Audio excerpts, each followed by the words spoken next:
In today's episode, we delve into the chilling true crime case of Jordan Lynn Graham and Cody Lee Johnson. Set against the backdrop of Kalispell, Montana, a picturesque town serving as the gateway to the breathtaking Glacier National Park, the summer of 2013 commenced with a celebration of love and unity. Cody, a 23-year-old known for his love of cars and yearning for a simple, family-oriented life, had found his match in 19-year-old Jordan Lynn Graham. Their relationship, starting in the fall of 2011, appeared to many as a whirlwind romance, culminating in their engagement in December 2012 and marriage in June 2013.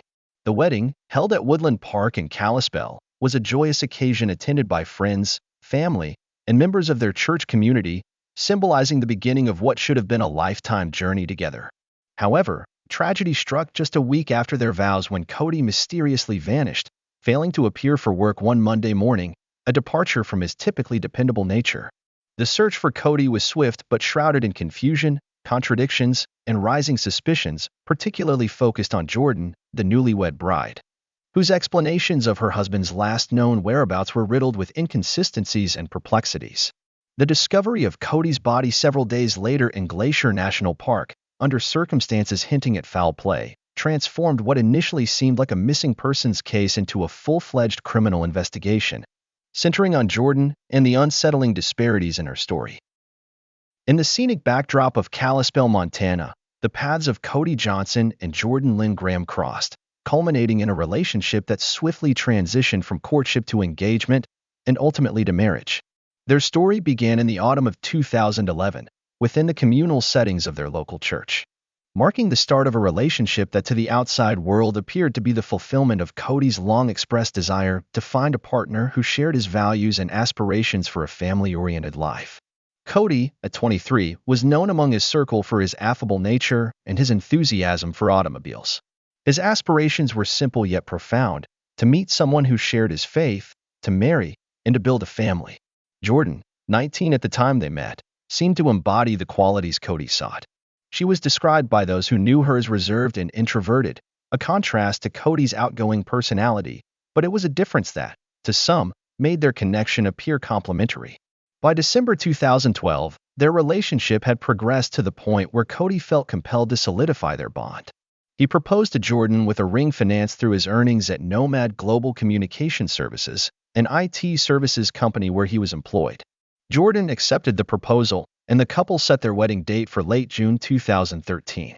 The wedding, held at Woodland Park, was a well-attended affair, bringing together family, friends, and members of their church community.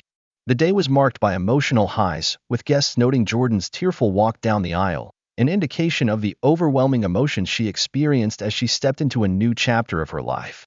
The ceremony included personalized touches, such as a song written specifically for Cody, which played during their first dance as a married couple. However, the narrative of marital bliss was short-lived. The couple's honeymoon was a modest day-long break in Big Fork, a mere half-hour drive from Kalispell. They quickly resumed their daily routines, with Cody returning to his job and Jordan to her role as a babysitter. This rapid return to normalcy was the first in a series of events that, in hindsight, seemed to foreshadow the tragic turn their story would soon take. In the days following the wedding, discord began to surface. Friends and family started to notice a disconnect between Cody's enthusiastic commitment to the relationship and Jordan's seemingly indifferent demeanor. Despite Cody's unwavering affection and dedication, there were emerging signs that Jordan harbored reservations about the union. This period of marital discord was punctuated by a significant event: Cody's sudden disappearance. The abrupt and unexplained absence of Cody Johnson, a week following his wedding, initiated a sequence of events that led to an intensive search and investigation. Cody, known for his punctuality and reliability, failed to report to work on Monday, July 8, 2013, which immediately raised concerns among his colleagues and friends. Cameron Fredrickson, Cody's supervisor and friend, was the first to notice his absence. By mid-morning, with no sign of Cody and no response to text messages and calls, the level of concern escalated. Cody's uncharacteristic lack of communication prompted Cameron to reach out to Cody's friends and family, none of whom had seen or heard from him since the previous night. As the day progressed, Jordan Graham, Cody's new wife, contacted Cameron and Cody's mother, Sherry Johnson, inquiring about Cody's whereabouts, claiming ignorance of his location following an alleged departure with friends the night before. This claim was the first of several conflicting accounts provided by Jordan, which would later come under scrutiny. The initial search efforts were informal, with friends and family checking local hospitals and known hangouts, considering the possibility of an accident, given Cody's fondness for cars and driving. However, as hours turned into days without any sign of Cody or credible information about his last known activities, the concern deepened into alarm. The formal reporting of Cody's disappearance to the Kalispell Police Department marked the transition of the situation from a personal concern to a law enforcement matter. The police began their investigation by gathering initial statements from Jordan, family members, and friends. Jordan's account to the police was that Cody had left their home after an argument to cool off, implying that he might have gone with friends or to familiar places like Hungry Horse Dam or Glacier National Park, areas he frequented. In the days following Cody's disappearance, discrepancies in Jordan's narrative began to emerge. To some, she mentioned an argument and a departure in a car with unknown friends. To others, she suggested Cody left to meet out-of-town friends but failed to return. These inconsistencies led to increased scrutiny from both Cody's friends and the investigating officers. Simultaneously, a search effort organized by friends and family, and later joined by law enforcement, spanned the areas Jordan had mentioned, including the vast expanses of Glacier National Park. The search was challenging, given the park's extensive wilderness areas, dense forests, and rugged terrain. During this period, a disturbing discovery was made by one of Cody's friends, who, driven by suspicion and concern, entered Cody and Jordan's home in search of clues. The discovery of Cody's personal belongings, including his phone and car keys, left behind in the garage, contradicted the notion of a planned departure, adding another layer of complexity to the case. The turning point in the search came when Jordan, accompanied by a group of searchers including friends and family, led them directly to a steep and treacherous area of Glacier National Park known as the Loop. It was here, on a narrow ledge overlooking a 300-foot drop, that Jordan claimed to have found Cody's body, a discovery that was as shocking as it was suspicious. The recovery of Cody's body by park rangers from the base of a cliff confirmed the worst fears of his loved ones and shifted the focus of the investigation towards understanding the circumstances leading to his fall. The condition of the body, the location of the discovery, and the items found and not found with him raised immediate questions about the nature of his death. In the wake of the discovery, the narrative provided by Jordan about Cody's last known movements and their final interactions came under intense scrutiny. The inconsistencies in her accounts, the suspicious circumstances surrounding the discovery of the body, and the subsequent investigation would unravel a complex web of lies, leading to startling revelations about the events leading up to Cody Johnson's tragic demise. Following the grim discovery of Cody Johnson's body at the base of a cliff in Glacier National Park, the investigation into his death intensified, transitioning from a search and rescue operation to a criminal inquiry. The Kalispell Police Department, in collaboration with the National Park Service, spearheaded the investigation, piecing together the events leading to Cody's untimely demise. Initial findings at the scene raised immediate red flags for investigators. Cody's body was found in a location that suggested a significant fall, with an 8-inch skull fracture indicating a severe impact. Notably, his belongings, including his car keys and wedding ring, were not found with him, adding layers of complexity to the case. Jordan Graham's accounts of her husband's disappearance and her subsequent discovery of his body became a focal point of the investigation. Her conflicting narratives to friends, family, and law enforcement painted a picture of inconsistency and evasiveness, casting a shadow of suspicion over her involvement in the events leading to Cody's death. Detectives delved into the couple's relationship, uncovering a tumultuous dynamic that belied the outward appearance of newlywed bliss. Friends and family members provided insights into the couple's interactions, with some expressing concerns about the compatibility and stability of their union.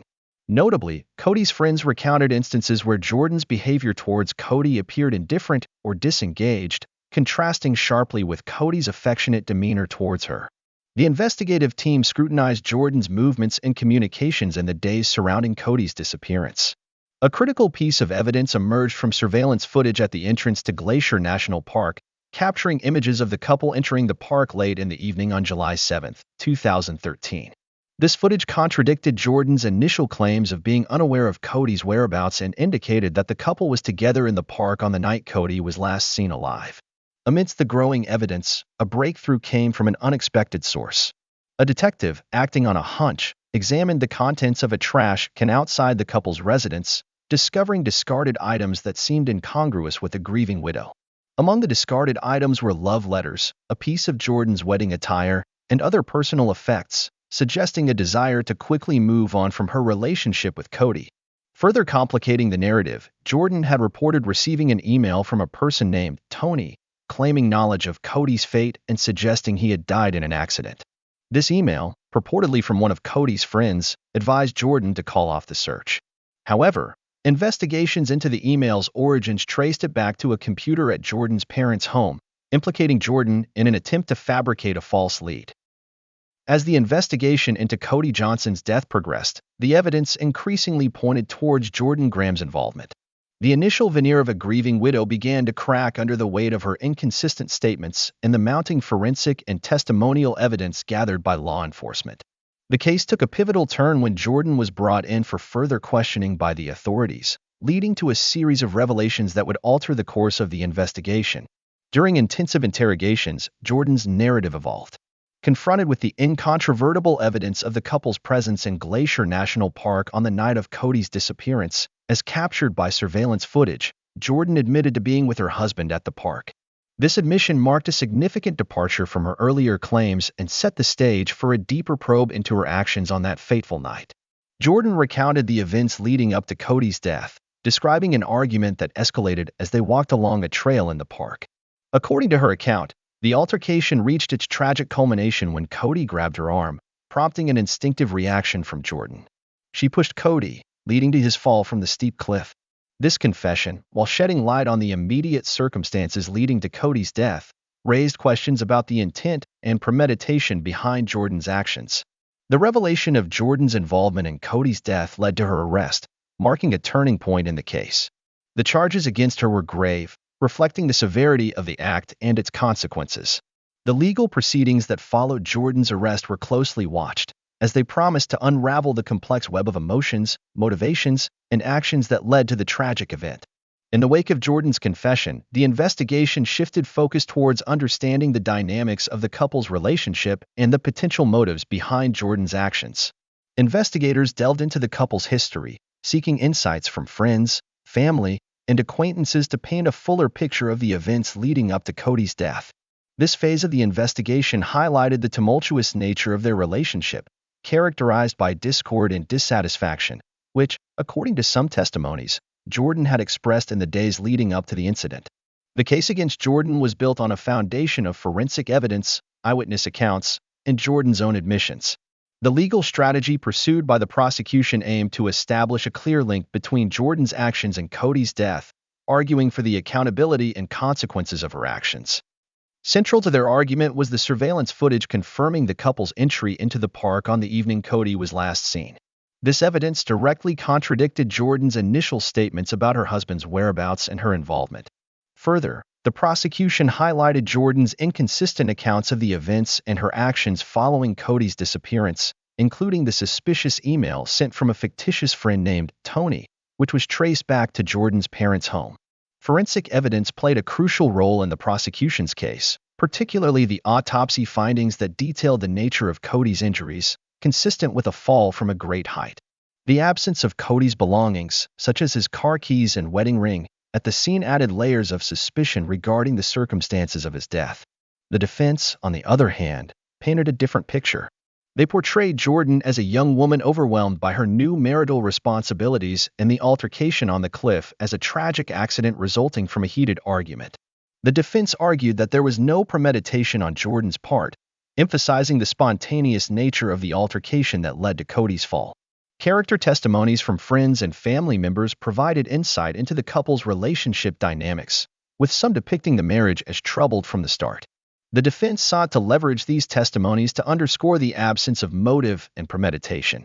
As the trial unfolded, the jury was faced with the task of sifting through the evidence and testimonies to determine the nature of Cody's death. Was it a premeditated act by Jordan, or a tragic outcome of a spontaneous argument? The trial's conclusion, marked by Jordan's decision to accept a plea deal for second-degree murder, brought a sudden end to the proceedings. This plea acknowledged her responsibility for Cody's death but underlined the lack of premeditation, a key factor that influenced the sentencing phase. In a somber and deliberate pronouncement, the judge sentenced Jordan to 30 years in prison, a decision reflective of the serious nature of the offense and its irreversible consequences.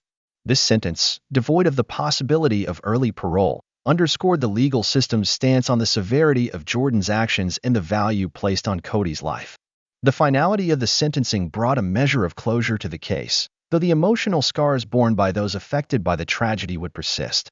In the aftermath of the sentencing, the community of Kalispell, and all those touched by the case, were left to grapple with the complexities of human relationships, the boundaries of trust, and the unforeseen depths of tragedy. The story of Cody Johnson and Jordan Lynn Graham, marked by its abrupt and tragic end, serves as a somber reminder of the unpredictable nature of life and the profound impacts of our actions.